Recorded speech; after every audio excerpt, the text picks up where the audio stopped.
warahmatullahi wabarakatuh. Salam sejahtera untuk kita semua. Puji syukur atas nikmat yang Tuhan limpahkan sehingga kita dapat melihat video presentasi dari kelompok kami dalam keadaan sehat jasmani dan rohani. Pak Amin dan teman-teman yang kita sayangi, perkenalkan, nama saya Monik yang akan bertugas sebagai moderator. Adapun anggota kelompok saya adalah Dani Fauzan, Nabila Mandarina, dan saya sendiri Monik. Sebelum kita memulai video presentasinya, marilah kita mengucapkan basmalah bersama-sama. Bismillahirrahmanirrahim.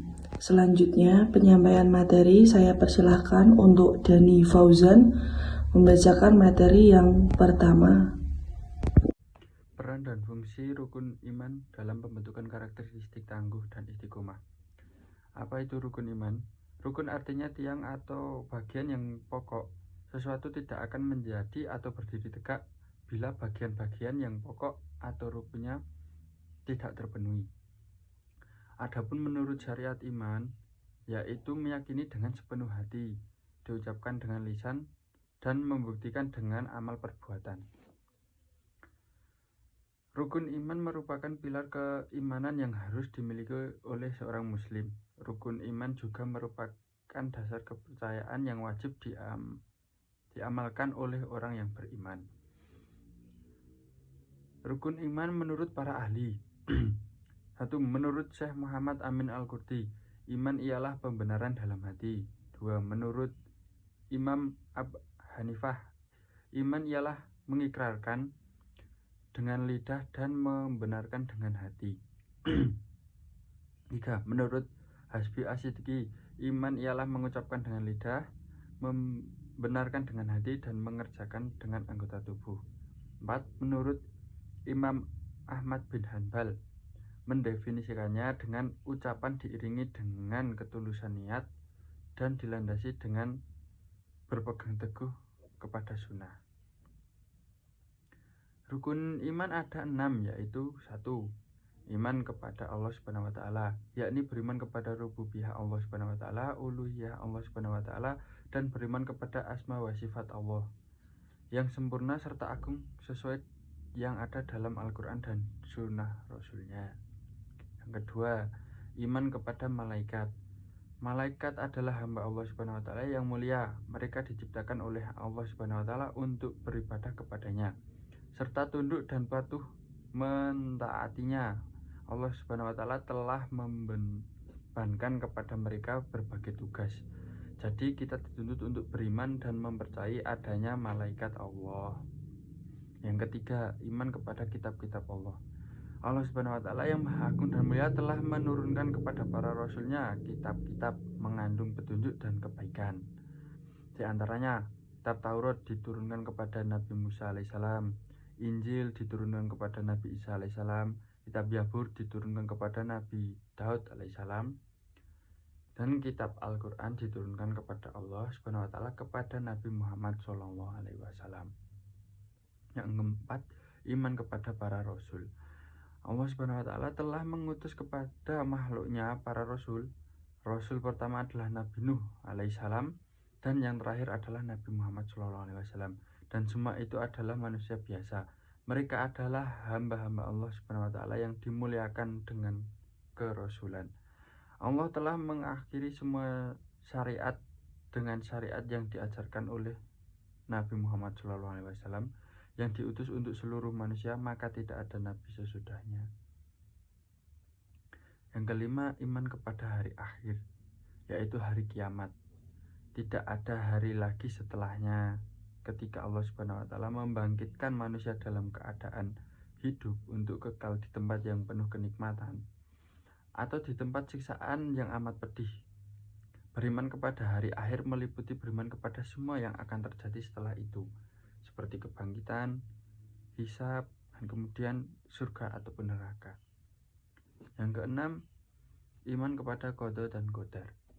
Menurut bahasa, qada memiliki beberapa pengertian, yaitu hukum, ketetapan, pemerintah, kehendak, pemberitahuan, penciptaan.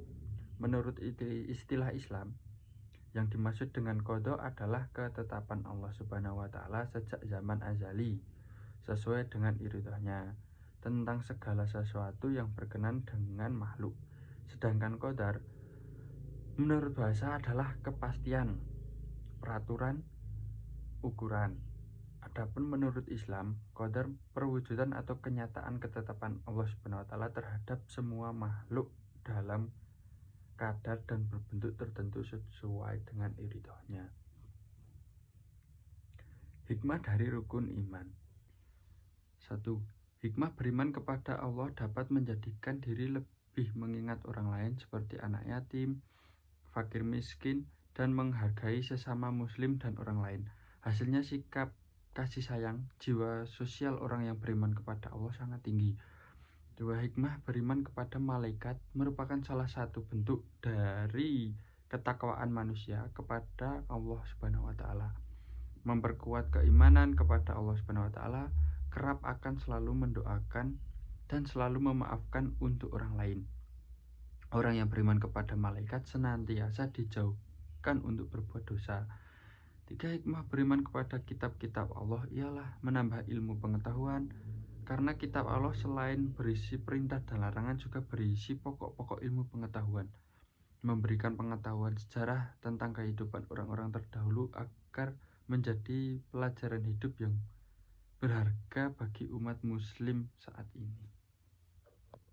Yang keempat, hikmah beriman kepada para rasul dalam memiliki teladan dan contoh dalam hidup, terdorong untuk berperilaku dan bersikap baik, mencintai para rasul dengan mengikuti dan mengamalkan ajarannya, menyadarkan bahwa manusia diciptakan Allah Subhanahu wa taala untuk mengabdi kepadanya.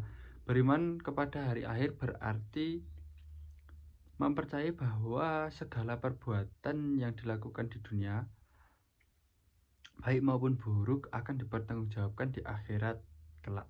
Karena itu, umat muslim yang mengamalkan akan meningkatkan ketakwaan kepada Allah Subhanahu wa taala agar lebih dekat dengannya.